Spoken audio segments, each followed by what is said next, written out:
ছাত্রদলের ঐতিহ্য গৌরব সংগ্রামের ৪৬তম প্রতিষ্ঠা বার্ষিকী উপলক্ষে ছাত্রদল কক্সবাজার সদর উপজেলা ছাত্রদলের বর্ণাঢ্য র্যালি ও পথসভা অনুষ্ঠিত হয়েছে।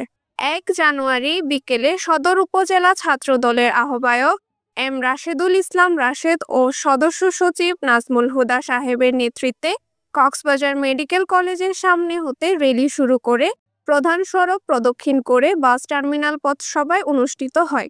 এ সময় বক্তব্য রাখেন কক্সবাজার সদর উপজেলা ছাত্রদলের সাবেক সভাপতি এম ইসহাক, সাবেক আহ্বায়ক নাসির উদ্দিন, সাবেক সভাপতি মোহাম্মদ সোহেল শাহিনুর কাদের, সাবেক সাধারণ সম্পাদক রফিকুল ইসলাম, কক্সবাজার সদর উপজেলা ছাত্রদলের যুগ্ম আহ্বায়ক সাদ্দাম হোসেন ও সামির চৌধুরী।